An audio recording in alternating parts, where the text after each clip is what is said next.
ദൈവം നാമമഹത്വപ്പെടുമാറാകട്ടെ. ഇന്ന് എന്നെ ശ്രവിക്കുന്ന എൻ്റെ എല്ലാ പ്രിയപ്പെട്ടവർക്കും നമ്മെ ചേർത്തുകൊള്ളുവാനായി വേഗം വരുന്ന കർത്താവായ യേശുക്രിസ്തുവിൻ്റെ നാമത്തിൽ സ്നേഹവന്ദനം.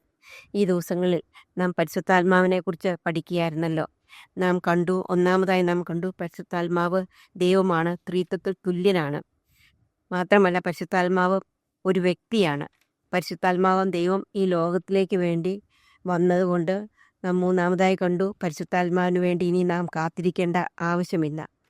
നാലാമതായിട്ട് നാം കണ്ടത് പരിശുദ്ധാത്മാവ് നമ്മുടെ ജീവിതത്തിൽ എന്തെല്ലാം കാര്യങ്ങൾ നമുക്ക് ദാനമായിട്ട് ചെയ്തു തരുന്നു എന്നുള്ളതാണ്. ഒന്നാമതായിട്ട് അതിൽ പാവത്തെക്കുറിച്ചും നീതിയെക്കുറിച്ചും ന്യായവിധിയെക്കുറിച്ചും ബോധം വരുത്തുന്നു. രണ്ടാമതായിട്ട് നാം കണ്ടു പരിശുദ്ധാത്മാവ് എന്ന ആദ്യ ദാനം നാം രക്ഷിക്കപ്പെട്ട അതേ നിമിഷം പരിശുദ്ധാത്മാവ് നമ്മുടെ ജീവിതത്തിലേക്ക് വന്ന് ആദ്യ ദാനമായിട്ട് പരിശുദ്ധാത്മാവ് നമ്മളിൽ വസിക്കുന്നു എന്നുള്ളത് നമ്മൾ കണ്ടു. മൂന്നാമതായിട്ട് നമ്മൾ കണ്ടു പരിശുദ്ധാത്മാവിൻ്റെ അച്ചാരം. അത് നമുക്ക് ദാനമായിട്ട് തരുന്നു. പരിശുദ്ധാത്മാവിൻ്റെ മുദ്ര, പരിശുദ്ധാത്മാവിൻ്റെ സ്നാനം, പരിശുദ്ധാത്മാവിൻ്റെ അധിവാസം. അത് കഴിഞ്ഞിട്ട് നാം കണ്ടു പരിശുദ്ധാത്മാവ് ഇത്രയെല്ലാം കാര്യങ്ങൾ നമുക്ക് ദാനമായിട്ട് ചെയ്തു തരുന്നുണ്ട്. എന്നാൽ നാം ചെയ്യേണ്ടതായിട്ടുള്ള 2 കാര്യങ്ങളെക്കുറിച്ച് നാം കണ്ടു. ഒന്നാമതായിട്ട് നാം കണ്ടു പരിശുദ്ധാത്മാവ് നാം രക്ഷിക്കപ്പെടുന്ന അതേ നിമിഷത്തിൽ നമ്മൾക്ക് ആത്മീക വരങ്ങൾ നമുക്ക് തരുന്നുണ്ട്.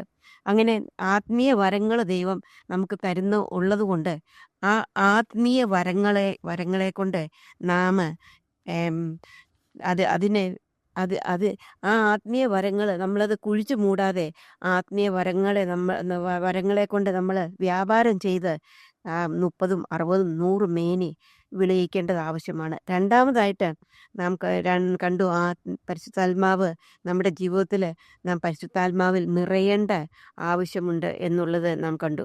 ദിവസം പ്രതിയുള്ള നമ്മുടെ ജീവിതത്തിൽ നാം പരിശുദ്ധാത്മാവിൽ നിറയേണ്ടത് ആവശ്യമാണ്. പരിശുദ്ധാത്മാവ് നിറയുന്ന ഒരു വ്യക്തിയുടെ ജീവിതത്തിൽ നമ്മൾ ആ വാക്യം നമുക്കൊന്നും കൂടെ വായിക്കാം. പരിശുദ്ധാത്മാവ് നിറയുന്ന ഒരു വ്യക്തിയുടെ ജീവിതത്തിൽ ഉണ്ടാകുന്ന കാര്യമാണ് എഫേസ്യ ലേഖനം 5-ാം അധ്യായത്തിൻ്റെ 19 മുതൽ ഉള്ള വാക്യങ്ങൾ വായിക്കുന്നത്. ആത്മാവ് നിറഞ്ഞവരായി സങ്കീർത്തനങ്ങളാലും സ്തുതികളാലും ആത്മീയ ഗീതങ്ങളാലും തമ്മിൽ സംസാരിച്ചും നിങ്ങളുടെ ഹൃദയത്തിൽ കർത്താവിന് പാടിയും കീർത്തനം ചെയ്തും നമ്മുടെ കർത്താവായ യേശുക്രിസ്തുവിൻ്റെ നാമത്തിൽ ദൈവവും പിതാവുമായതിന് എല്ലായ്പ്പോഴും എല്ലാറ്റിനും വേണ്ടി സ്തോത്രങ്ങൾ ചെയ്തുകൊള്ളുവിൻ. ഇത് പരിശുദ്ധാത്മാവ് നിറയുന്ന ഒരു വ്യക്തിയുടെ ജീവിതത്തിൽ എന്തുണ്ടാകുമെന്നുള്ളതാണ് നാം കണ്ടത്. പരിശുദ്ധാത്മ നിറവിനെക്കുറിച്ച് നമ്മൾ കണ്ടു. പരിശുദ്ധാത്മാവ് നിറവ് ഒരു പ്രാവശ്യമായിട്ടല്ല, അത് ദിനംപ്രതി പരിശുദ്ധാത്മാവിൽ നിറയേണ്ട ആവശ്യമുണ്ട് എന്നുള്ളത് ദൈവവചനത്തിൽ നമുക്ക് മനസ്സിലാക്കുവാനായിട്ട് സാധിക്കും. എന്താണ് എന്നുള്ള കാര്യവും നാം കണ്ടു. പരിശുദ്ധാത്മാവിൽ നിറയുന്ന ഒരു വ്യക്തിക്കുള്ള പരിശുദ്ധാത്മാവിൽ നിറഞ്ഞു കഴിയുമ്പോഴുള്ള അതിൻ്റെ അനന്തരഫലങ്ങളെക്കുറിച്ച് നമ്മൾ കണ്ടു. എന്നാൽ ഇന്ന് നമുക്ക് പരിശുദ്ധാത്മാവ് നിറവിനെക്കുറിച്ചുള്ള ഒരു എക്സാമ്പിൾ, ഈ ലോകത്തിൽ നിന്നുള്ളൊരു എക്സാമ്പിൾ ഇന്ന് നിങ്ങൾക്ക് കൂടുതൽ മനസ്സിലാകുന്നതിന് വേണ്ടി ഇന്ന് ഒരു സ്റ്റോറി ആയിട്ട് പറയാനായിട്ട് ആഗ്രഹിക്കുന്നു. മഹാധനികനായ ഒരാൾ ഒരു വീട് മേടിച്ച് ശുദ്ധിയാക്കി. അതിൽ നിന്ന് പാറ്റ, ഈച്ച, കൊതുക്, എലി എന്നിവയെല്ലാം നശിപ്പിച്ചു വീട് നല്ല വെടിപ്പുള്ളതാക്കി തീർത്തു. ആ വീട് മുഴുവനും സുഗന്ധം പരത്തുവാൻ സഹായിക്കുന്ന ചെടികൾ ആ വീട്ടിൽ കൊണ്ടുവന്ന് വെച്ചു. അപ്പോൾ വീടിൻ്റെ അകത്തും വെച്ചു, ചുറ്റുപാടും നല്ല മനോഹരമായ പൂന്തോട്ടമാണ്. അതിൻ്റെ അകത്താണ് ഈ മനോഹരമായ വീട്. അതിൽ എല്ലാം ശുദ്ധി ചെയ്ത് എല്ലാ മൂലയും വൃത്തിയാക്കി. അതുകൂടാതെ തന്നെ ചെടികളും സുഗന്ധങ്ങൾ പരത്തുന്ന ചെടികളും പൂക്കളും കൊണ്ട് ആ പരിസരവും വീടിൻ്റെ അകത്തും പല സ്ഥലങ്ങളും നിറച്ചു. അങ്ങനെ പൂക്കൾ വിരിഞ്ഞ് വീടും പരിസരവും പൂരിതമായി. ആ വീട്ടിലേക്ക് വരുന്നവർക്ക് സന്തോഷവും ആശ്വാസവും ലഭിക്കുന്ന ഒരു സ്വർഗീയ അനുഭവമായിരുന്നു ആ പരിസരമാകെ. അങ്ങനെ ഇരിക്കെ വീട്ടുടയവൻ കുറച്ച് ദിവസം അവിടെ നിന്ന് മാറി നിൽക്കേണ്ടി വന്നു. ചില മാസങ്ങൾക്ക് ശേഷം വീട്ടുടയവൻ മടങ്ങി വന്നു. സുഗന്ധത്തെ പ്രതീക്ഷിച്ച് വീട്ടുമുറ്റത്തെത്തിയ അദ്ദേഹത്തിൻ്റെ മൂക്കിൽ അസഹനീയമായ ദുർഗന്ധം മണത്തു. പുറത്ത് ചെടികളുണ്ട്, ചെടികളിൽ നിന്നൊക്കെ ചില മണങ്ങളൊക്കെ വരുന്നുണ്ട്. എന്നാലും കതക് തുറന്ന് വീട്ടിൻ്റെ അകത്തേക്ക് കയറിയപ്പോൾ ദുർഗന്ധം അദ്ദേഹം വന്നു. അപ്പോൾ തൻ്റെ ചെടികളിലൊക്കെ പൂക്കളുണ്ടെങ്കിലും അവയുടെ സുഗന്ധം ഇപ്പോൾ അനുഭവിക്കാൻ സാധിക്കുന്നില്ലാത്ത ഒരവസ്ഥ. ചെടിയുണ്ട് അവിടെ, സുഗന്ധമുണ്ട്, പൂക്കളുണ്ട്, എല്ലാം ശരിയാണ്. എന്നാൽ അതിൻ്റെ സുഗന്ധം അനുഭവിക്കാത്തൊരവസ്ഥ. കാരണം എന്താ അറിയാൻ അദ്ദേഹം ആ വീട് മുഴുവനും പരിശോധിച്ചു. താൻ വൃത്തിയാക്കിയ വീടിനുള്ളിൽ എലിയും പാറ്റയും എട്ടുകാലിയുമൊക്കെ കയറി കൂടിയിരിക്കുന്നത് കണ്ടു. ഒരു മൂലയ്ക്ക് അതാ ചത്തു ചീഞ്ഞു കിടക്കുന്ന എലിയുടെ ദുർഗന്ധമാണ് തൻ്റെ വീടിൻ്റെ സൗരഭ്യം ഇല്ലാതാക്കിയതെന്ന് അദ്ദേഹം മനസ്സിലാക്കി. അദ്ദേഹം വളരെ ബന്ധപ്പെട്ട് ആ ദുർഗന്ധം വമിക്കുന്ന എലിയെ എടുത്തു കളഞ്ഞ് വീട് അടിച്ചുവാരി വൃത്തിയാക്കി. വീണ്ടും ആ വീട്ടിൽ സൗരഭ്യം വീടിലാകെ നിറഞ്ഞു. വീടും പരിസരവും ദിനംതോറും വൃത്തിയാക്കിയാൽ മാത്രമേ സുഗന്ധം അനുഭവിക്കാൻ കഴിയൂ. ഇതുപോലെ തന്നെയാണ് ആത്മനിറവുള്ള ജീവിതവും. അത് അനുദിന ജീവിതത്തിൽ കടന്നുകൂടുന്ന പാപങ്ങളെ, മുറുകെ പറ്റുന്ന പാപങ്ങളെ, അശുദ്ധിയെ കണ്ടെത്തി അത് ഇല്ലായ്മ ചെയ്ത് ഹൃദയത്തെ ശുദ്ധി ചെയ്താൽ മാത്രമേ പരിശുദ്ധാത്മാവിൻ്റെ നിറവിൽ ഒരു വ്യക്തിക്ക് ജീവിക്കാനായിട്ട് സാധിക്കുകയുള്ളൂ. നാം കണ്ടതുപോലെയല്ലേ 1 പത്രോസ് 2 പഠന സകല ദുഷ്ടതയും വ്യാജവും ചതിവും എല്ലാ നുണയും അങ്ങനെ സകലവിധമായ ചെറുതും വലുതുമായ പാപങ്ങളെ നീക്കിക്കളഞ്ഞ് എലിയും എട്ടുകാലിയും എല്ലാം നീക്കിക്കളഞ്ഞ് അതും മാറ്റിക്കളഞ്ഞെങ്കിൽ ആ വീട് സുഗന്ധം കൊണ്ട് നിറയുന്നത് പോലെ തന്നെ നമ്മുടെ ജീവിതത്തിലുള്ള അശുദ്ധി മുഴുവനും മാറ്റിക്കഴിയുമ്പോൾ പരിശുദ്ധാത്മാവ് നമ്മളിൽ ഉണ്ട് എന്നുള്ളത് ശരിയാണ്. എന്നാൽ പരിശുദ്ധാത്മാവിൽ നിറഞ്ഞു ജീവിക്കുവാനായിട്ട് നമുക്ക് സാധിക്കത്തുള്ളൂ. അങ്ങനെ പരിശുദ്ധാത്മാവിൽ നിറഞ്ഞു ജീവിക്കുമ്പോൾ നമ്മുടെ ജീവിതത്തിൽ സന്തോഷവും സമാധാനവും ആനന്ദവും പാട്ടും സ്തോത്രവും ഹല്ലേലൂയയും എപ്പോഴും ഉണ്ടാകുവാനായിട്ട് സാധിക്കും. അപ്പോൾ പരിശുദ്ധാത്മാവ് നിറവ് എന്നുള്ളത് ഒരു പ്രാവശ്യം ഉണ്ടാകുന്നതല്ല, അത് നാം ദിനം പ്രതി പരിശുദ്ധാത്മാവിൽ നിറഞ്ഞ് ജീവിക്കേണ്ടത് ആവശ്യമാണ് എന്നുള്ളത് നമുക്ക് ദൈവത്തിൻ്റെ വചനത്തിൽ നിന്ന് മനസ്സിലാക്കുവാനായിട്ട് സാധിക്കും. ഇങ്ങനെ പരിശുദ്ധാത്മാവിൽ നിറഞ്ഞ് ജീവിക്കുമ്പോൾ ജീവിക്കേണ്ടത് ദൈവത്തിൻ്റെ സന്നിധി, ദൈവത്തിൻ്റെ മക്കളിൽ നിന്ന് ദൈവം ആഗ്രഹിക്കുന്ന ഒന്നാണ്. എന്നാൽ നാം പരിശുദ്ധാത്മാവിനെ എന്ത് ചെയ്യരുതെന്ന് ദൈവവചനത്തിൽ പല കാര്യങ്ങൾ പറയുന്നുണ്ട്. അത് നമുക്കൊന്ന് നോക്കാം. 1 തെസ്സലോനിക്കർ 5:19 വാക്യം ഒന്ന് വായിക്കാം. 1 തെസ്സലോനിക്കർ 5:19 വാക്യത്തിൽ നാം കാണുന്നത് ആത്മാവിനെ കെടുക്കരുത്. നമ്മുടെ ജീവിതത്തിൽ പാപം കയറി വരുമ്പോൾ അല്ലെങ്കിൽ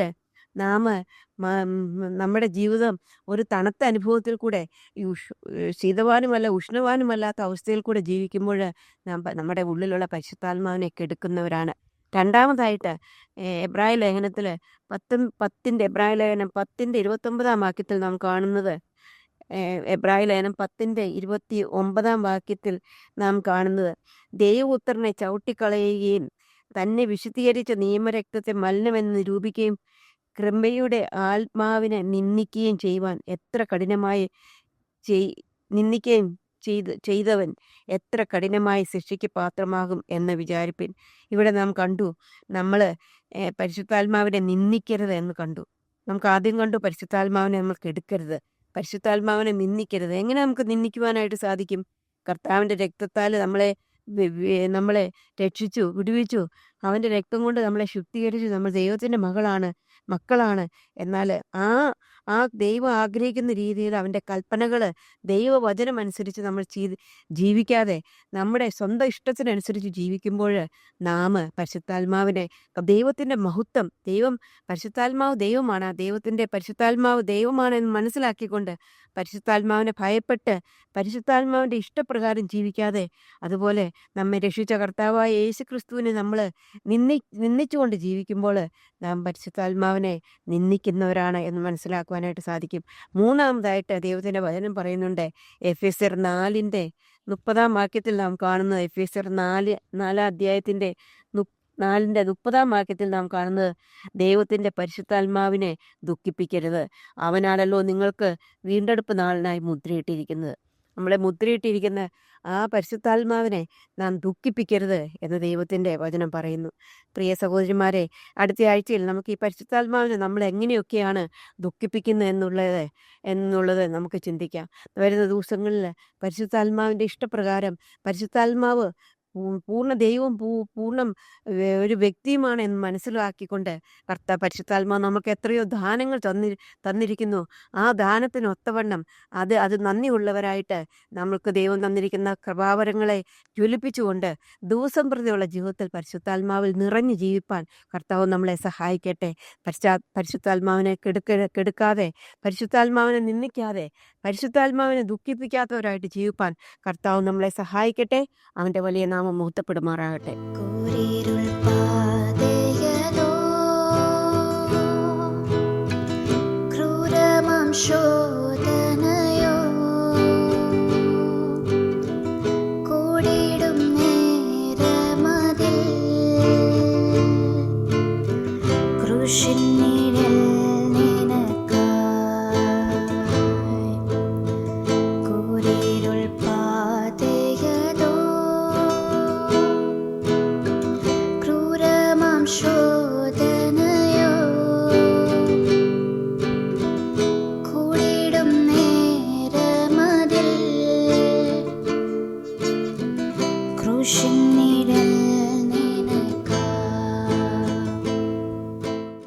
Good morning, sisters. 1 Corinthians chapter 13, verses 11 and onwards. When I was a child, I spake as a child. I understood as a child. I thought as a child. But when I became a man, I put away childish things. For now we see through a glass darkly, but then face to face. Then I know in part, but then shall I know, even as also I am known. What are the things that we do as a child? We demand. We want things now, and many times, when we do get them, we take those things for granted, since we do not understand their value. We also get angry, and sin follows, as we are no longer thinking properly, since we are consumed by wrath. And so we act childishly, by doing what we want, without caring for the consequences to come, and sometimes we even hurt those around us. But Ephesians chapter 4 verse 26 says, Be ye angry, and sin not. Let not the sun go down upon your wrath. Anger is a human emotion. Even our God gets angry. But although it's okay to have feelings of anger, it is not okay, according to the Bible, to do wrong or to sin in return.